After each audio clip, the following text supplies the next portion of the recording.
Hello， 大家好，我係 Teacher Rocky， 今日係第2集，同大家講解下泥雕塑。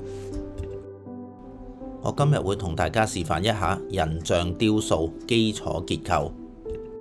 首先，我會用手捏出一個球體，然之後將佢分開4等份。喺分咗佢4等份之後，中間我哋會見到一個十字嘅形狀，然之後上下左右做咗一個田字嘅結構出嚟先。當我哋得到田字形均等嘅4個格嘅時候呢，我哋可以向兩邊，而家見到圖片藍色個部分呢，我哋切開佢。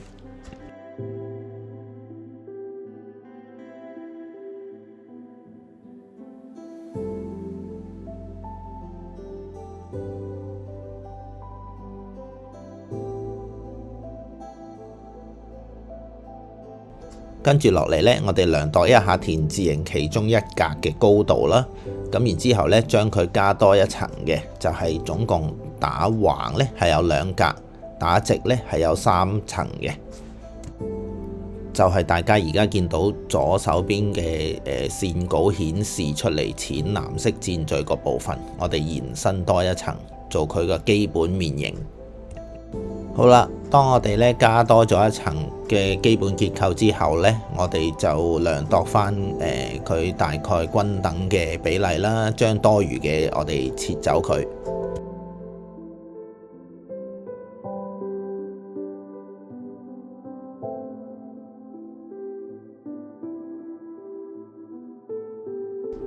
然之後用工具批出腮骨下巴嘅基本結構。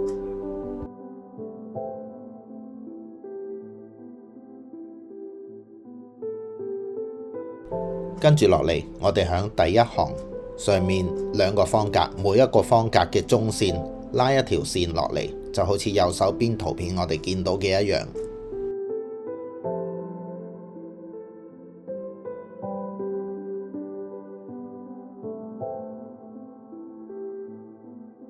跟住我哋喺最底部嘅方格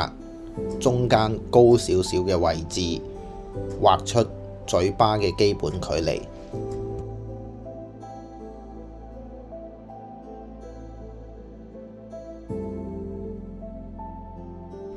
當有咗基本嘅結構參考線呢，我哋隨便用工具啦，點出一個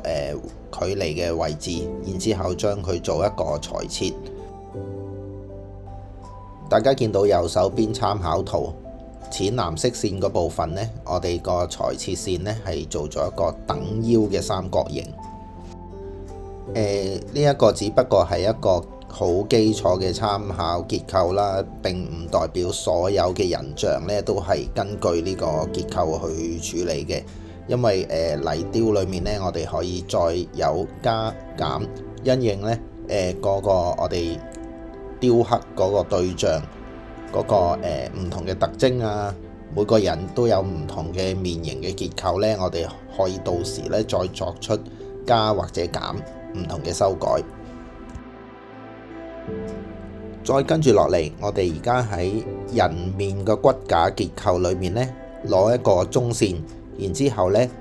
向打斜嘅方向呢 cut 出一個基本面骨嘅形態。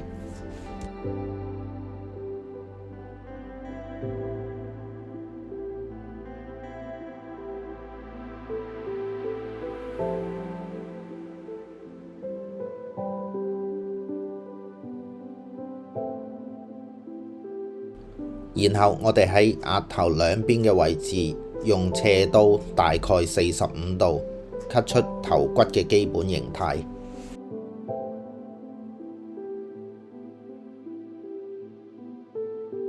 跟住我哋用泥碌出一條基本嘅圓柱體，做佢嘅鼻嘅基本結構。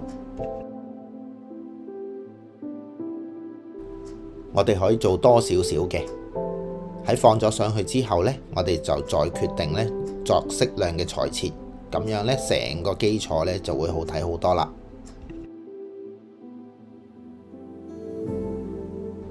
因為係個別2個唔同嘅泥，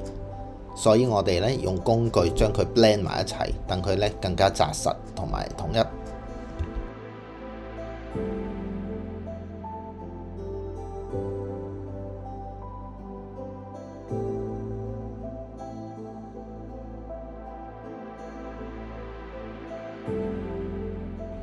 喺呢個時候，我哋仲可以做埋基本鼻同面嘅連接。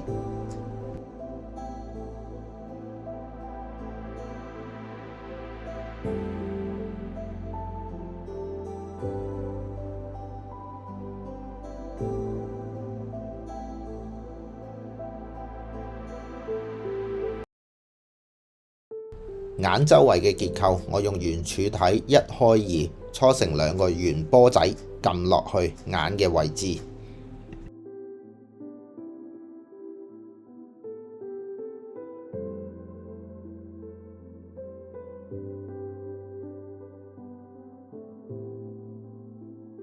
放好咗位置之後，我用工具咧將佢同面骨咧 blend 埋一齊，做咗一個眼附近周圍肌肉嘅結構先，方便之後做雕塑。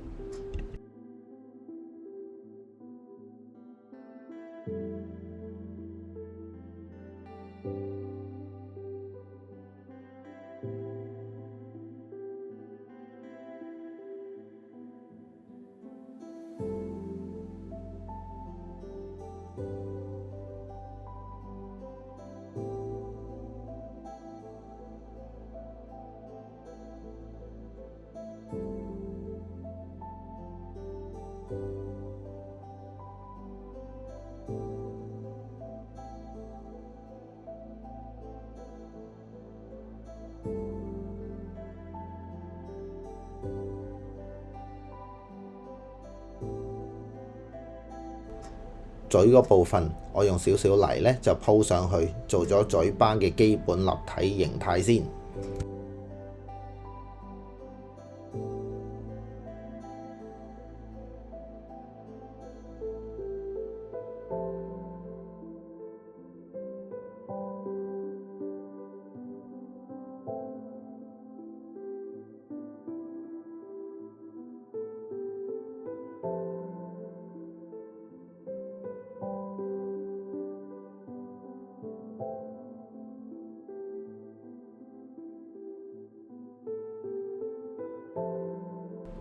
而家呢個部分呢，我用咗工具畫出基本面型法令嘅位置啦，同埋一啲基礎肌肉結構嘅方向嘅線條，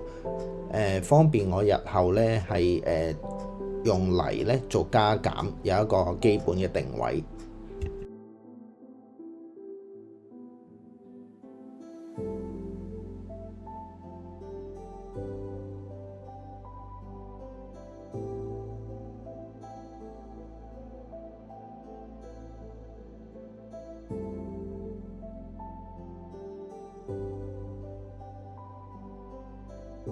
喺完成咗人像基礎骨架結構，到最後我幫佢加返條頸，咁樣更加方便我日後可以手握住佢嚟做雕塑嘅時候更加穩定。